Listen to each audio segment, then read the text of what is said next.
उन्नति ही सबसे बड़ी नीति होती है और मैं कोशिश करूँगी कि उन्नति हो।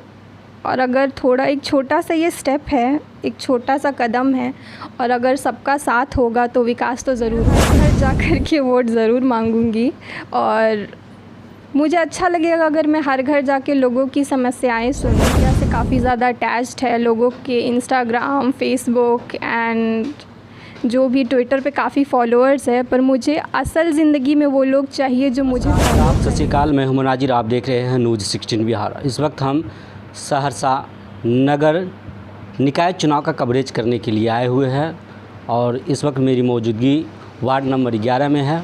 और ये पहले नगर परिषद हुआ करते थे, लेकिन इस बार ये नगर पालिका बने हैं। पहले यहाँ बैलेट से वोट करते थे, लेकिन इस बार यहाँ ईवीएम से वोट करेंगे। ये तो देखने की बात है क्या जनता किसके सर पे अपने ताज सोफेगी। लेकिन इसी बीच हमारे साथ आज खास बातचीत करने के लिए वार्ड नंबर 11 की युवा नेत्री, शिक्षित, कर्मठ, सहयोगशील, ईमानदार युवा नेत्री है। राजनीतिक में आया है, इनका क्या उद्देश्य है? क्यों? Alisha Afreen, ward number 11। आप एक युवा है, नेत्री हैं, पढ़े लिखे होंगे, नौकरी भी कर सकती थी, लेकिन राजनीतिक में आने का आपका उद्देश्य क्या था? मेरी मम्मी पहले वार्ड पार्षद रह चुकी है, तो मम्मी को जब मैंने समाज सेवा करते हुए देखा तो मेरी रुचि बढ़ी। मुझे लगा कि मुझे भी अपनी माँ के जैसा बनना है और मुझे भी समाज सेवा करना है। मैं जो हमारे यहाँ जितने लोग हैं उनका विकास करना है और उनके लिए कुछ करना चाहती हूँ मैं भी। आप राजनीतिक से हट के भी विकास कर सकते थे, सामाजिक कार्य कर सकते थे, लेकिन राजनीतिक चुनने का आपका रीज़न होगा कि आगे इस तरह से राजनीतिक में कदम रख रही है, आगे भी कोई बड़ा नेत्री के रूप में उभरने की आपकी सोच है? जी बिल्कुल। मीडिया से काफ़ी ज़्यादा अटैच्ड है, लोगों के इंस्टाग्राम, फेसबुक एंड जो भी ट्विटर पे काफ़ी फॉलोअर्स है, पर मुझे असल ज़िंदगी में वो लोग चाहिए जो मुझे फॉलो करे और मैं उनके लिए कुछ करूँ। तो राजनीति एक बहुत ही अच्छा प्लेटफॉर्म है मेरे लिए, क्योंकि यहाँ पे लोग जो है अपनी सोच और अपना जो भी उनका समस्या है वो मेरे पास लेके आएंगे और अगर मैं उनकी थोड़ी सी भी हेल्प कर सकूं तो मेरे लिए बहुत बड़ी बात है। आप जो अपने वार्ड से चुनाव लड़ रहे हैं, अपने वार्ड की क्या समस्या है, किन समस्या को देखते हुए आपने चुनाव लड़ने की आपके अंदर जिज्ञासा जागा? काफ़ी इलाकों में रोड की हालत काफ़ी ख़राब है और हमारे यहाँ जो औरतें हैं वो काफ़ी मतलब ग्रामीण क्षेत्र से आती है। अक्सर जब मैं बैंक या कोई ऐसी जगह पे जाती हूँ तो अक्सर देखती हूँ कि वो जो है लिख नहीं सकती है, उनको हमेशा दूसरे से पूछना होता है। कई बार तो ऐसा होता है, जैसे मैं अपने बैंक के कुछ काम से जाती हूँ तो काफ़ी औरत मेरे पास आती है कि बेटा ये लिख दो, बेटा ये बता दो। तो उनको देख के मुझे लगा कि नहीं, विकास की बहुत ज़रूरत है। एटलीस्ट इतनी तो मतलब शिक्षित हो हमारी जो प्रजा कि अपना जो काम है वो अच्छे से कर पाए बिना मतलब किसी के हेल्प के। तो मुझे लगा कि ये एक अच्छा प्लेटफॉर्म होगा मेरे लिए और ऊपर से मम्मी तो है ही वार्ड पार्षद थी ही, तो उनको देख के भी मुझे था कि नहीं, मुझे मेरी माँ का क्या रहेगा, क्या मुद्दा है आपके पास जो जनता के बीच जाएंगे और जनता को अपने ओर आकर्षित करेंगे? मैं हर घर जा कर के वोट ज़रूर मांगूंगी और मुझे अच्छा लगेगा अगर मैं हर घर जाके लोगों की समस्याएं सुन सके, उनकी बातों को समझ पाऊँ। मैं पूरी कोशिश करूँगी और मैं चाहूँगी कि लोग आगे आकर खुद अपनी समस्याएं बताएं और मैं उन पे काम करूँ। अभी क्या समस्या? क्षेत्र भ्रमण करते होंगे, जनता से डोर टू डोर मिलते होंगे, लेकिन उनकी क्या समस्या आपको देखने को मिल रही है?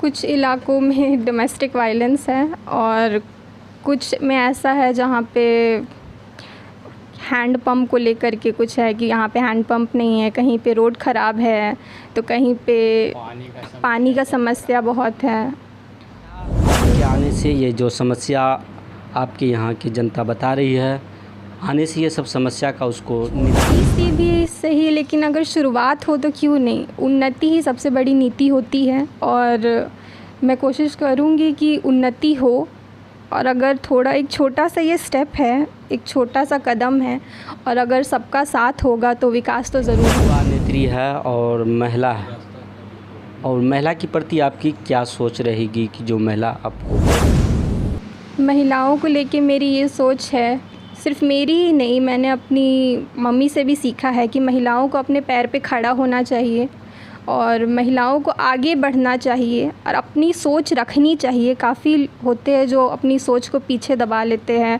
या फिर उनको लिए मैं कुटीर उद्योग की व्यवस्था करूँगी, जैसे बिंदी, चूड़ी, मोमबत्ती की फैक्ट्रियाँ, ताकि उनको आर्थिक एक समय है, सभी लोग जनता के बीच जा रहे हैं, वादे कर रहे हैं, वोट मांग रहे हैं, लेकिन जीतने के बाद वो जनता को भूल जाते हैं। क्या आप भी उनमें से ही होंगे?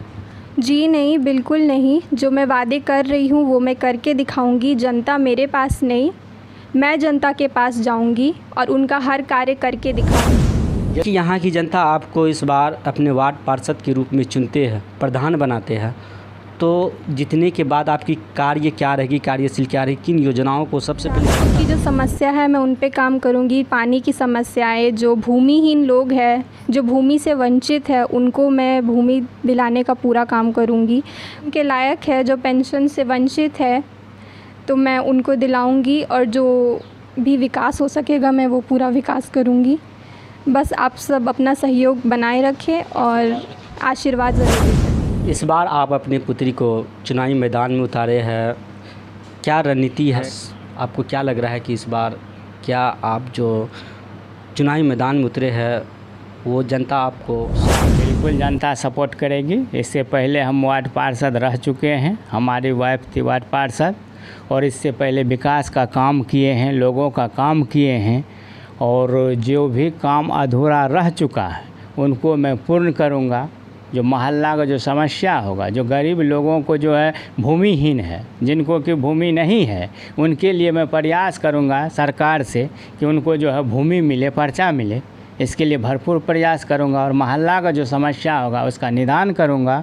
और जो वृद्ध महिला या फिर जो मसूमात महिला जिनका पेंशन नहीं हुआ है, उनके लिए मैं पूरा प्रयास करके उनको जो है पेंशन दिलाने का काम करूंगा, उनका सहयोग करूंगा। और मोहल्ला में जो बेरोज़गार महिला है या युवा है, युवती है, उनके लिए मैं सिलाई प्रशिक्षण का काम, कुटीर उद्योग जैसे मोमबत्ती बनाना या बिंदी बनाना या चूड़ी बनाना, प्रयास करूंगी कि ये सब छोटा छोटा कुटीर उद्योग हो, जिससे कि यहाँ के युवा को कुछ रोज़गार मिल सके, यहाँ के महिला को रोज़गार मिल सके और वो अपने पैर पर खड़ी हो सके। मैं यही अपील करना चाहती हूँ कि जनता जो है मुझे वोट दे, ताकि मैं उनका विश्वास पे खरा उतरूँ और उनका भरपूर मुझे आशीर्वाद। को देखकर यहाँ की जनता आपको फिर से मौका देंगे? बिल्कुल देंगे। पिछले बार जितने भी हम काम किए, पूर्ण विश्वास के साथ काम किए और अच्छे तरह से काम किए। जो काम अधूरा रह गया होगा उनको पूरा करेंगे और बहुत सारा विकास का काम किए, रोड बनवाए, पेंशन बनवाए, हाँ, लोगों के लिए बहुत सारा काम किए। इसलिए मुझे विश्वास है कि यहाँ की जनता मुझे पूर्ण आशीर्वाद देंगे, मेरे बच्चिया को। हाँ, क्या चीज़ से चुनाव लड़ रहे हैं? चुनाव लड़ रहे हैं वार्ड पार्षद से, वार्ड नंबर 11। क्या संदेश देना चाहेंगे? संदेश यही देना चाहेंगे कि यहाँ के लोग मुझे आशीर्वाद पहले दिए 2 बार, और इस बार मेरे बच्चिया को आशीर्वाद दे, उसके मान सम्मान में कभी कोई कमी नहीं होगी और मोहल्ला का विकास भरपूर प्रयास करेंगे। जो भी समस्या जनता का होगा उसके पास हम जाएंगे और उनका समस्या सुनेंगे और उसका निदान करने का प्रयास करेंगे। क्या नाम है आपका? वाह जन्नत हुसैन, घर नया बाज़ार, वार्ड नंबर 1। जो अभी चुनाव लड़ रहे हैं, युवा नेत्री है, खास करके देखा जाए तो एक शिक्षित और युवा भी है, क्या आप लोग के प्रति इनका सोच? वार्ड नंबर 11 में युवा प्रत्याशी खड़ी हुई है, उसको सबका प्रोत्साहन हमरा प्रार्थना है कि जो सब आदमी इसको आशीर्वाद दे। और क्या, ये जो चुनाव मैदान में उतरे हैं, क्या इसके जीतने के बाद इस क्षेत्र की विकास? निश्चित रूप से होगा, निश्चित होगा। युवा चुनाव को लेकर सहरसा में थे और सहरसा में आज हमारे साथ खास बातचीत कर रही थी वार्ड नंबर 11 के भावी प्रत्याशी अलीसा आफरीन। इनका कहना है कि यदि इस बार यहाँ की जनता मुझे चुनती है तो सबसे पहले जो के लिए स्किल डेवलपमेंट होते हैं, जैसे कि आपका कुटीर उद्योग हो गया, बिंदी का फैक्ट्री, चीरी का फैक्ट्री और बहुत सारे छोटे छोटे उद्योग हैं, उन उद्योग से महिला अपने पाँव पे खुद खड़े होंगे और खुद का शिक्षित और रोज़गार होंगे। ये सारे मुद्दों को लेकर ये चुनाव लड़ रही है। बहरहाल आप चाहते हैं हमारे चैनल के माध्यम से आप अपने क्षेत्रवासियों से? अगर जनता मुझे वोट देती है तो मैं जनता के सम्मान में सारा काम करूँगी। बस अपना आशीर्वाद बनाए रखें और मुझे वोट दें।